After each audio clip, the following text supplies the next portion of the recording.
Hello, welcome everybody. We're going to be talking about the City of Tucson's historic preservation process through EnerGov.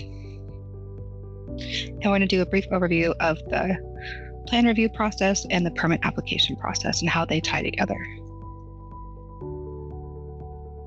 So first we want to cover our mission statement, but this is our mission to protect the health and safety and welfare of residents and visitors and enhance the quality of life in Tucson through professional planning, site and building review, and inspection services.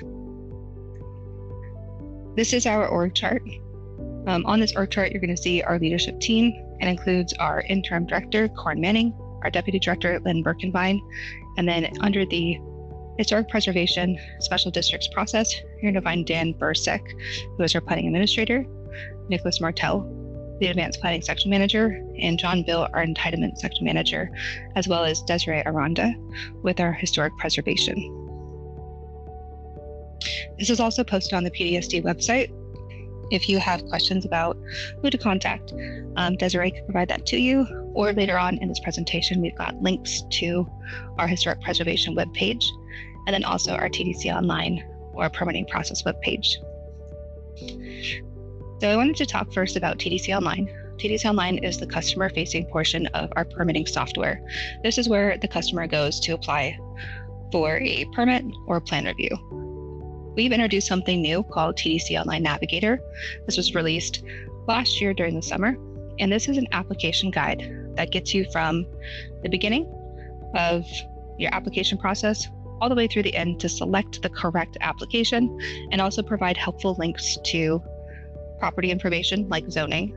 It also includes links to Map Tucson, any auxiliary documents that you'll have to submit with your application, and useful information is linked also into this guide. So when you go to TDC Online and you hit apply, it's going to ask you if you need help getting started.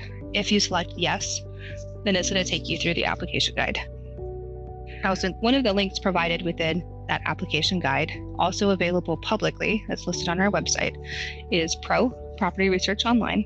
Property Research Online lets you put in an address search, a parcel search, or an activity search, which would be an existing permit or plan number.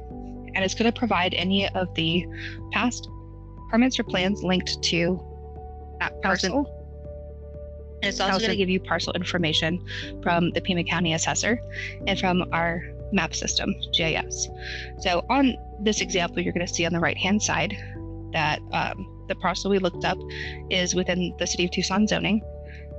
It's in Ward 1, and then it's also in the Tucson Downtown Incentive Zone. If you had searched a property within a historic district, it would tell you which district you belong to. Properties that need historic review are on the left-hand side. We're not going to go over all of this, but it's here for you. Like I said, you'll have this PowerPoint after the meeting. And these are the ones that would require a review during the permitting process. So if you have a property in one of these zones, this is where you would come to look it up. You also have access to Map Tucson. Again, this is linked through the Navigator, the application guide, and it's also available publicly on our website. Map Tucson is a map function that allows you to apply layers, and then you can also search addresses in respect to those layers. So this is an example here of adding in Tucson zoning, hillside development. If you wanted to, you could add in historic districts, overlays. You also have access to like nationally registered districts. They're all in here underneath the layers option on the left-hand side. And then it displays on the map.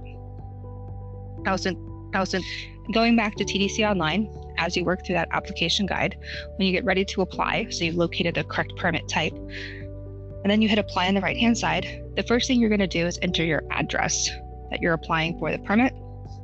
And we have configured something called geo rules. Those geo rules also identify if you're in a historic district, special district, inside or outside of the City of Tucson boundaries, and some other map-related information that you might want to know up front. So here's an example of an alert that you would receive that you're in a historic preservation or historic landmark, and that you may need an additional review. And then there's a link to the historic page if you want to read more about it. After you go through the application process, you're going to enter like I said, the address, fill out any custom fields, so required information about your permit, upload documents and add contacts, and then you're going to submit it to what we call back office. Back office also has the same geo rules applied for our staff, so they'll be seeing the alert that you're in the historic zone. Here's a brief overview of the process end to end. So step 1, design your project, would be consulting with a professional to design whatever permit you're applying for. So if it's an entire new house build, you would hire an architect and an engineer.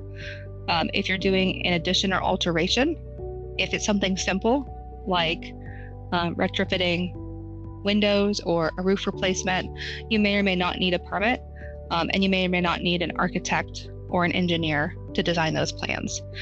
So step 1 is to design your project, big or small, and then you compile your documents, so anything that you need to apply for your project online, and then you would submit your application in step 3. That's what we just talked about through the TDC Online. The 4th step, the plan review, is what we call the back office, right? Where our staff receive your documents and they begin your review. In the event of a historic review, you would stop your process with step 4 and move on to something called a historic subrecord. Now, step 4, your plan review, you have a historic reviewer assigned to your case, and they're going to let you know that you need to apply for the subrecord. So those instructions are going to come through your permit application in the form of a comment telling you to apply for a subrecord and how to apply for a subrecord. You can also find instructions on how to apply for a subrecord on TDC Online in our FAQ section. That's always available to you, but during your plan review, it's going to be provided to you by staff. When the historic subrecord review start, they're going to go through their own steps, and we'll talk about that in more detail, whether it's a major or minor review, and you'll complete that. That could include site visits and presentations. Once that historic subrecord review is completed, you would go back to step 4, your plan review, and complete the rest of the substantial reviewers for your permit. After that, you go on to approval. So your plans get approved, you submit payment, and then you move on to your inspection phase, right? Your construction and inspection phase, and then you go into case closed. Upload. All right, so here is the review process for the full and minor review. So you've got your historic applications, which take about 20 days depending on the complexity. You're applying for a permit, a primary permit, in steps 1 through 4, which we just showed on the page here. So steps 1 through 4. And then after step 4, which we call 4.5, a historic reviewer notifies you that a subrecord is needed, and they create a historic subrecord case.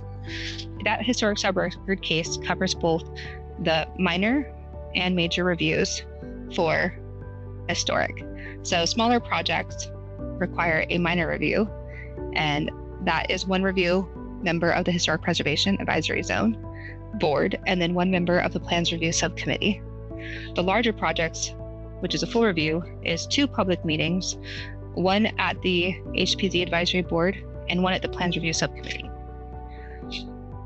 After that, review is completed and the steps are completed in that sub-record process, you would upload the decision letter that you get from the historic reviewer at the city into your primary permit to continue your permit process.